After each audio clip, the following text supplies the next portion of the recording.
Good evening guys, nandito tayo ngayon sa SM Mega Mall para mag-dinner sa Vikings. So samahan nyo kami at i-check natin kung magkano na ba ngayon yung mga buffet at kung worth it pa rin ba siyang kainan. Let's go!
Nakukuha siya. Weight is 49.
guys, di ko alam kung naririnig niyo ako. Pero doon na tayong kumuha ng ating food for first round.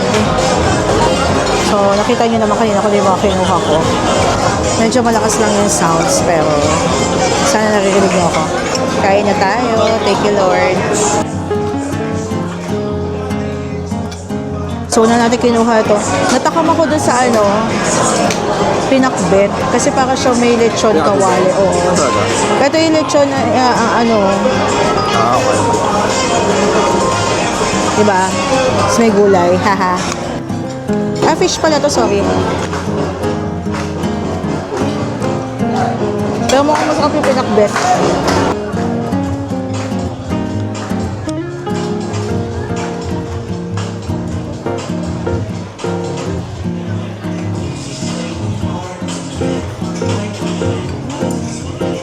Ang sarap guys ng pinakbet, promise.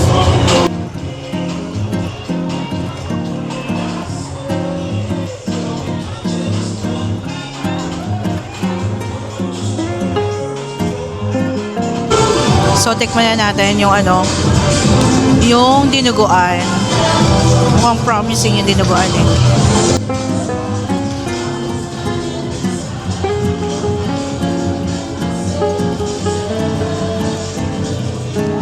Ang sarap ng dinuguan. Wow ka na. Hindi siya masyadong maasim. Sapat lang. Kasing igodo, pork igodo.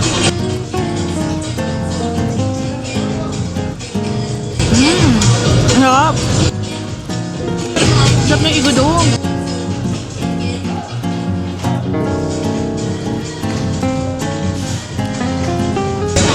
Grabe yung sounds guys. Yung sarap ng dinuguan, tsaka ng igodo.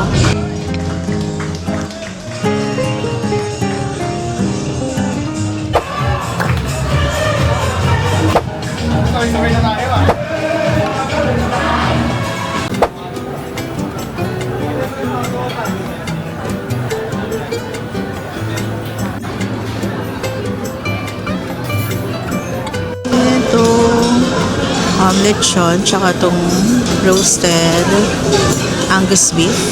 And then, meron siyang truffle sauce.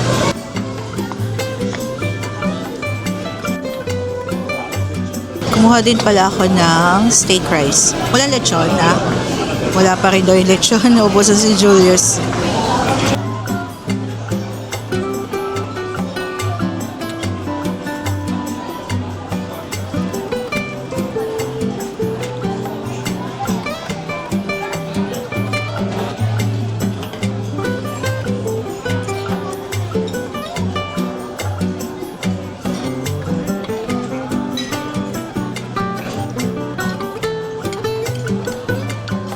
In fairness guys, ang lambot ng beef. Mas ang sarap ng truffle sauce. Hindi masyadong overpowering yung pinaka-truffle na flavor or lasa. Lechon. Tingnan natin.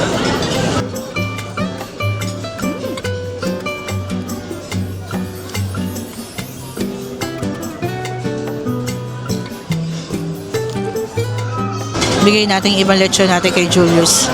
Kasi gusto niya, pero kasi naubusan siya.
So guys, pwede magpaluto ng pesto. Dito guys, pwede magpaluto tayo ng pesto pasta. So ito na yung ating pesto.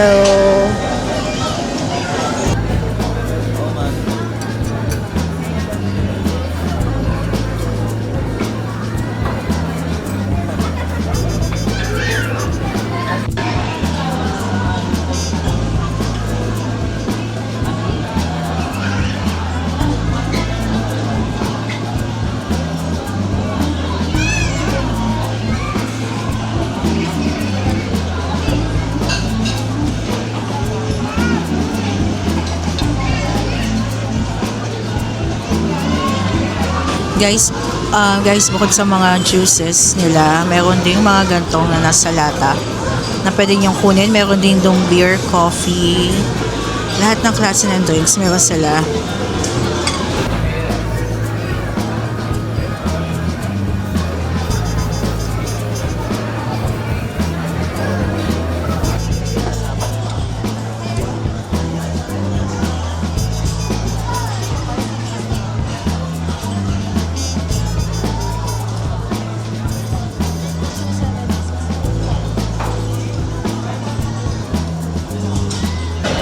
Kumuha tayo ng ice cream guys, salted caramel, tsaka cookies and cream.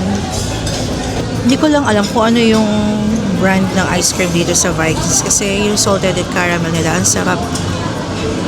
Hindi ko alam kung big scoop ba to.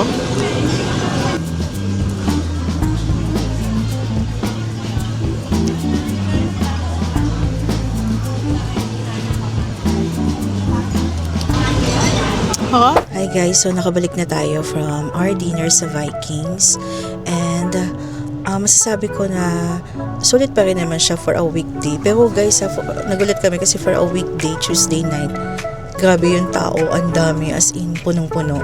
So medyo 5:30 na tayo dumating doon, naka-queue tayo ng number 50. Tagal no, ang daming tao kasi. Tapos based on our experience kanina, 1 hour kami nag-intay, nag-wait talaga kami matawag yung queue natin.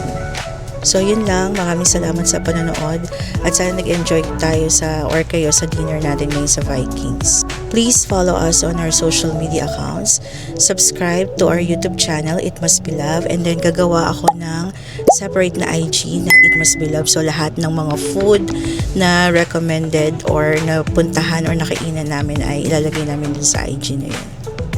So maraming salamat sa panonood, hanggang sa muli, bye bye, bye Chubs!